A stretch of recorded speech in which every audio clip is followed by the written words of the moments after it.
Welcome to Prog Will Find a Way, our podcast all about progressive rock. My name is Jay Valade. And I'm Jonathan Block. And today's news day. Today's news. This is our September 2025 Prog World Roundup. Although that makes it sound like it's very exhaustive, and it's not. It's not. It's just stuff that comes across our transom, as they used to say in Spinal Tap. Speaking of which, there is a new Spinal Tap. Spinal Tap 2. Yes. And I haven't seen it yet, though. I have not seen it yet, but I was having a discussion with someone yesterday, and I was like, I do want to see the movie, but if you haven't watched them yet, like there's not a million, there's a bunch, at least 10 different interviews with them, with all major outlets like Apple and Billboard and Rolling Stone and everything, and they're just improv. They're all off the cuff. So that, to me, is extremely entertaining. Yes. Like you don't even have to see the movie. You know what I mean? Yeah. Of course you want to see the movie, but that in itself, and these are half hour, so you're getting a very long movie. And the reason that's on Prog Will Find a Way is, of course, if you watch the original Spinal Tap, there are some very prog moments in there, so it does translate. And it comes back because Stonehenge is back, which was more like the Tollish time too. And Elton John joins them on stage to sing it. I'll have to see. So there you go. All right, so that. Unfortunately, that good humor that we now have to kind of leaven with, there was a passing in the prog world recently. Rick Davies, founding member, and always, I believe that he kept the Supertramp name going longer than Roger Hodgson, who did leave. Unfortunately, Rick passed away recently, and we were talking about the Supertramp is not typically in the pantheon of prog. Right. Giants, but they do have their prog leanings, so we kind of thought we would give a mention there. I went back and listened through their catalog after that happened, and we said we would have a mention on the show. And to me, it's a few and far between prog moments. They're a little more, more mainstream kind of to me. Yeah, I always thought of them more, so definitely prog moments on kind of the classic albums that people talk about, Crime of the Century, Crisis, What Crisis, and then into Breakfast, is it Breakfast in America? Breakfast in America. But that was my intro to them. For many of us it was. Yeah, and it wasn't really a proggy thing for me. It was more like, it was like it came out around the same time later, but around the same time as Rumors, and it was that kind of thing where it was hit songs and the whole thing, and it was just a very popular album, and I thought of it as like a pop rock kind of thing. Yeah, although their leanings they do have the prog leanings, and they have the pedigree on some of the playing, but not necessarily over the top. Yeah, I mean you may recall when we were growing up, you could take albums out of the library. Record album, so I remember. I think you still can, but not necessarily vinyl. Right, but vinyl, and I remember taking out Crime of the Century and Crisis, What Crisis, and being like, but still, it was, again, we've talked about the late 70s, early 80s, anything that even smelled like prog, we were at least listening to. I will say that the live album that came out afterwards, Paris, that was because it had some of those kind of tunes that people have always pointed to. And then there's now, at least digitally, I'm sure it was released as physical product at one point, kind of the whole whatever concert or concerts that show was taken from. There's a much longer Paris release, or at least one of the nights of that show where you get some more of the kind of classic Supertramp. I guess, I was saying before, of their time, in the sense of you could get away with going both ways in that era, right? You had Poppy hit tunes, and proggy. and Genesis became the kings of that. But I always thought of Supertramp in the same vein of another English band like 10cc. Yes. Art rock, what people would call art rock, and you almost have kind of little suites in short songs. It's like the real evolution of kind of some of 60s pop, right? That was kind of multi-part, and you would never call it prog, but obviously kind of in that yellow vein too. Exactly. Yeah. Right? Yeah. There's big hit songs and then their moments of grandeur. Well, yeah, kind of a classical sensibility, right? Yeah. You know, and because I often think of keyboardists like that too. Yes. Yeah. In that regard. So rest in peace, Rick. Yeah. You know, music still lives on. Yeah. And it's distinctive. He has a distinctive. They both actually, he and Roger both had distinctive voices. Yeah. And of course, they another one of those bands where they actually like 10cc, kind of fits and starts before people became really aware of them. Yeah. So there's at least 2 albums that came out before the 74 that Richard Palmer James was on, who then went and wrote lyrics for King Crimson. So well, it's kind of funny. 10cc doesn't really hit our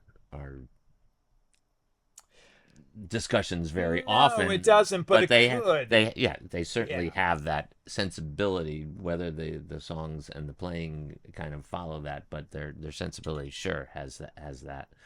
But it's kind of an interesting thing because 10cc was gets mentioned a lot by a lot of people. I was listening to them in the car with my wife, and she's like, she knows the big hits, and then the other stuff starts coming on. She's like, wow, this is out there, some of this stuff. So certainly 10cc got, you know, and you could, I don't know, you know, that whole art rock, because there are other minor bands too in that, and then you could even put Roxy in that, you know. Sure. So there is kind of a, like you said, sensibility around some of that. All right. So anyways, there is yet another, we got the immersion box back there of Wish You Were Here, and as a preview, we will have a couple of episodes coming up very shortly after this one on Pink Floyd, but the Wish You Were Here 50th anniversary is coming out as a big box, giant box with vinyl. Some of the stuff, and that and the other thing, and some of the stuff is already streaming. You can hear early take of Welcome to the Machine, an alternate version of Have a Cigar that I think's already been out there.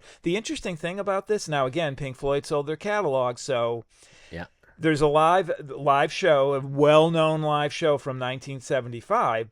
They didn't record it; sourced from a boot. A very famous boot that's been through a number of generations, but the sound is very, very good. But for Pink Floyd to kind of do that is again, it's not really Pink Floyd, it's Sony. It's not. Yeah, but you can. It's coming out soon. It's coming out very. It is soon. coming out soon, and you know, I have the immersion box, so I'm like, well, the only thing I would really get out of this is the Atmos mix, which would be kind of cool to have, but I'm not going to buy a big box for it. Yeah. Super Deluxe Edition has a standalone Blu-ray on their website, which they're doing a lot now. They are doing for bands. From a new release thing, they're releasing. I don't know if it's just Super Deluxe or if it's through the record label that it's on, but yes. Fly From Here Return Trip is getting re-released, and it gets a full vinyl and whatever, and a Blu-ray with an Atmos mix on it. It's now, is this with the Trevor Horn vocals? Vocals. Why don't they just put both of them on? You would think that they would just because they're trying to. This is the canon. It's a canon kind of thing. But given the amount of stuff you can get on Blu-ray, they're having the instrumental mix. They're going to have the original mix. They're going to have the new 2025 mix, the Atmos mix, the 5.1 mix. Needle drop of the original vinyl from 2000 and whatever. I don't think so. When they weren't making vinyl. I don't know if it ever came out originally on vinyl. I know, but it's just kind of funny, right? You know, the kitchen sink, or But I don't think there's like the Frit box where it's like, okay, we got everything on Blu-ray. And by the way, here's 500 shows. Yeah, too. I don't think that there's anything particularly new outside of the new mixes on this thing. I don't think that there was any nuggets of extras. Okay. I think it's just the same stuff. Fly by here. Fly by. Fly from here. Anyway. So there you go. And Wish You Were Here, hopefully, will be an Apple Atmos mix. For some reason, right now, it's not showing up that way, although Dark Side of the Moon and Animals are both Atmos mixes on at least Apple Music. Speaking of Atmos mixes, we talked about it last time, but it is out now, The Grateful Dead's 50th anniversary of Blues for Allah. And if you have any passing interest in the Dead, it's worth hearing. It's on streaming. If you have Apple Music, you can listen to the Atmos mix, which sounds completely different than the original one in the sense of it's the original mix is a little more kind of in the center, and this is very spacious. So definitely worth a listen. All right. Did you get a chance I haven't gotten a chance to listen to it yet. I have listened to. There's really two. It's like a Steve. It's a yeah. Steven There's a mix, Steven right? Wilson 2000. They say 2025, even though he did it a number of years ago. So this is Steven Wilson Atmos mix that is excellent. Excellent mix. But And Spotify has it as a stereo mix. as a stereo mix. So I turned Atmos off to hear what it would sound like because it then interpolates it as a 5.1 mix. Yeah. I'm sorry, as a stereo mix, it's definitely a little wider than the original, but and the new elements are still there. Okay. New elements being the way that they sound. Some things are just in different places, but after like 2 minutes, I was like, well, I would listen to because in the 3-disc version, the physical version, you get the remastered album. So it's the original mix. You get sound checks and some very cool stuff from the first live show that they did that year when they were coming back. It wasn't even billed as Grateful Dead. It was billed as Jerry Garcia and Friends. And they played a suite from the album. That's on there. And then there's a bit of a show from 76 where they play a lot of the album too. So it's a great, it's great. But I highly recommend the Atmos mix. If you're familiar with the album, the Atmos mix is cool. It's just cool. Yeah. So You were saying it kind of. Yeah, I mean, there's experience of the whole album. Total different experience in the whole album. There's a couple of parts that the only time I've ever I'm not going to say criticized a Steven Wilson mix, but if you listen to The Dead and you listen to that album, you'll know what I'm talking about because there's spots where it's like, hey, you should have turned the bass up a teeny bit in that part. But anyways, regardless, it's really good, and I always like seeing him being utilized in other things. I talked for a few weeks about Made in Japan, the Deep Purple. It's amazing. He's just very, very good. And I do think one of the reasons is because, like he says, he makes a new stereo mix first. Yeah. And once he's happy with that, he uses that kind of as the basis to then pull everything out to make it spacious. Yeah. And I kind of like that approach. So Speaking of Atmos mixes, the Lamb Lies Down on Broadway reissue that was originally supposed to come out, I think, in March, and then over the summer is on its way, I believe, in October now, or sometime within the next 30 days. It's up on digitally with a number of songs now, like Lamb, Fly in the Cage. Can you tell a big difference? Oh yeah. I mean, if you're familiar with the album, you can definitely tell a difference with the Atmos mix. Yeah. How about in the Cage sounds? Isn't there just a new 2025? There will be. Mix? Well, yes, there will also be a remaster of or a stereo version of the mix, and then the live show, which we think is still overdubbed, and the 4 or 5 downloadable. Although it looks, at least on Apple Music, they're going to have 3 of those. It doesn't matter. There were 8 CDs. I have them on a hard drive somewhere of all that stuff. I don't want to get into that again, but I will not be purchasing this set. The guys have been doing a publicity around it. I mean, I just saw a picture where I think it was a listening party, so to speak, and they did a Q&A, and it was Tony, Mike Rutherford, Steve Hackett, and Peter Gabriel. Wow. Phil was the only one not in attendance, and I guess they had spoken to him about it beforehand. So there you go. So that's coming out. And keeping on the Genesis theme, Steve Hackett is coming back again. I thought he was still on tour right now, but I think maybe he's taking a break. I know he's coming here. He's coming to our part of, but I don't think that's till 2026. So I think this next tour, it's still an extension of his Lamb Lies Down. Or Lamb Stands Up tour, or whatever it is, where he's playing a good portion of the Lamb as well as his, solo classics. He's coming nearby, but not to town. He's coming to the Ridgefield Playhouse for 2 nights. Okay. For 2 nights, which seems to be a thing with proggers now, right? Because Yes was there for 2 nights, and nothing came of that. So I guess they just played 2 nights. I mean, I kept having the. I guess it's the opposite of conspiracy theories. It was hope that there was a new live or something happening. Like, why would you play 2 nights in Ridgefield, but now Steve is doing it? So clearly they know that they can because it's a support that. small venue and they can fill it twice. It is. So there you go. And let me turn it over to you because Rick Wakeman touring the States again after. I mean, John and I joke about this. His final never-ending final tour, farewell tour happened, and now he's back, but he's not solo. He's with his son Oliver Wakeman and son. Wakeman and son. Yeah, because back in I don't know the 90s at some point at Ridgefield Playhouse, my wife and I saw Wakeman with Wakeman, which was he and Adam together. Okay. So now it's he and Oliver. Now Adam never played with Yes, but Oliver did. So the two Yes Wakemans. So we'll see. I don't know if I'll be going. Wouldn't it be wild if they pulled out like Gates of Delirium or something that he didn't play on? Or actually Tales. They just play all of Tales. Maybe on they'll two do keyboards. something from a page. The Adam Wake or the Oliver Wakeman Yes that was never released, right? Because they then let him go and did Fly From Here instead, right? But then they did release it eventually, years later. Yeah, he released it, right? Well, no, it's under the Yes. Okay, it's on the Yes. Like it comes with a live album. Oh, okay. You know, as one does. I should know better. But you don't know if you're going to go to that. I don't know if I'm going to go because I did just see him. It's like we were discussing this earlier. Oh, right. I couldn't go to that show. It seems like he's here all the time now.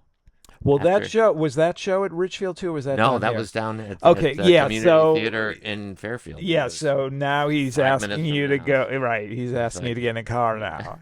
and drive farther. Yeah. Come on. You're not sure Oliver's enough of a drive. Don't spoil me and be 5 minutes from my house and then be 40 minutes. Yeah. So, what else we got here? Beat Live. So the live, Live, there's been a couple of songs that have been out for a while now. Yeah. The live album. So again, Beat is the King Crimson 80s songs played by Adrian Belew, Tony Levin, Danny Carey, and Steve Vai. Yeah. So they're putting out a live album. Live album. Is there a video to it, or is it just music? I think it's just music. I think it's just the music, and I just saw them, a picture of them sitting there with the release, like they just got to look at it. Okay. So yeah, I don't recall seeing anything about video, but none more Beat. It's like right. So that's coming out soon as well. Yeah. There's a lot of stuff. It's so funny they announce stuff, and I think we've become a little jaded by everybody pushing dates all the time. So we just announce that it's coming, but we never tell you when it's coming, because who knows when things will actually show up. New live release. Let me see on Inside Out. Blu-ray. Oh, it's available deluxe Blu-ray, 2 CDs, bonus CD, 36-page art book alongside a Blu-ray package with 2 CDs. So what does that tell you? It doesn't say it's video. No, touring with. I'm looking, which is fine. Yeah, Blu-ray track listing. I'm interested to hear. No, it says concert film. Oh, so there's a concert film. So yep, bonus CD. Yep. So you get a lot of stuff. Looks like it's a great package. So, well, maybe I'll have to look into that one. Yeah. A couple of other new releases. So I want to talk first about, I guess you would call them or him a friend of Prog Will Find a Way. So the band is called Motrik. They're a Pacific Northwest band. They've been around for, I want to say maybe 15 years or more. Motrik. So it's krautrock-ish with a nice little splash of prog and electronic. And so they have a new release coming out on October 24th called Earth. And one song is already available streaming. I suggest everybody check it out. If you like any of that kind of music, it's very, very good, very excellent. A friend of mine, Dave Fulton, is the keyboardist for that band, and they're like I said, if you like that music, it's totally evocative of, right up your alley of that time. And I know I say that anytime we talk about this, we are going to do an American prog or an electronic. They kind of fit right in that realm. Actually, Dave was part of a band, folks may know, an electronic music band that was pretty popular in the 90s called Dweller at the Threshold. I had the honor of opening up for them one show, but they were excellent, and these guys are really good. So I leave a link down in the description of how to find their stuff. Cool. And finally, another new kind of reissue, Vangelis, 1492. The soundtrack getting re-released with extra tracks. Extra tracks. I believe there's a few extra tracks. I think it was came out on vinyl too, right? That's a big thing to do. I liked it when it was first released, so when I saw this I was like, oh, and there were extra songs. I was telling Jay I wasn't kind of paying attention. It got into the new stuff and I didn't realize it, so it's very seamless. Right. It must be. I didn't go and read up on it. It has to be of the time. I mean, who's putting this out now? Who is curating the catalog of Vangelis now that he is gone and reissuing with these extra tracks and stuff? Yeah, well, that's a very good question, and we will answer that question post-haste. Because it's interesting that things are getting released with extra things on them. I mean, he did that with Blade Runner, though. So it's not like he didn't like doing that. Because Blade Runner came out as like a three CD package at one of some anniversary, and so there was all this extra stuff. So I don't think he was against that, because I know he curated his own stuff pretty tightly. All right, well, it looks like two songs, two new tracks, Line Open and Landscape. It says Warner Music UK. So unfortunately, that probably says expanded edition. Yeah, there. Well, which is fine, and I don't know. It's lossless. It's not. If they it's did not anything else. That's the original, which is also lossless and also listed. So it has the same copyright information. I don't know who's putting it out, but it has a couple of extra tracks. Yeah. And I believe it was coming out on vinyl too, but someone correct us. So we're still waiting for somebody to give us the authoritative story of John and Vangelis' Page of Life era, the falling out, but we'll wait. You don't have to comment on that one. You can comment on anyone. So we encourage community involvement. In Prog, we'll find a way. Anything else happening coming out? Whoa, no. I want to talk about it. We saved the best for last. Oh, did we? We did.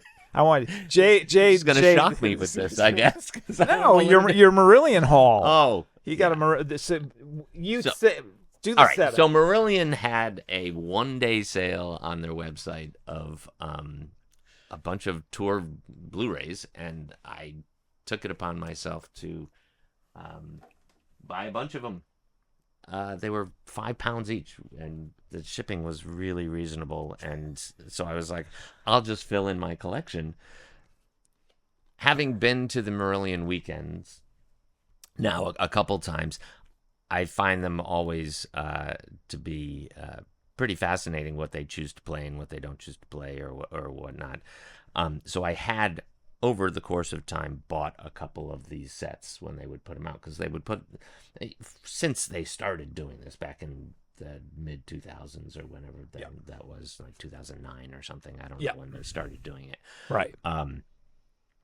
So I would buy the set, and they would be like 4 CD sets and blah blah blah blah blah.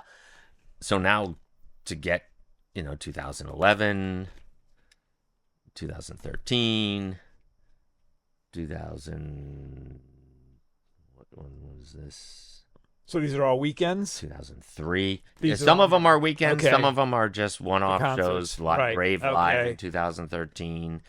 So it's really kind of interesting, because they usually put out the DVDs or Blu-rays when it's like a special show. Yeah. So obviously most of this stuff is a repeat. There's not a million new songs or anything, but it's just always it's very interesting to watch the progression every year of how they do this. And so I'm like, well, for $5. Well, that's the thing, £5 or $5. You're like, I'd be. Yeah, and why not? Yeah, why would I not buy every one I could? And then even though I have them all. I bought the best of. Oh, okay. Well, hey, sometimes you just want a shot, Well, for $5, I couldn't not.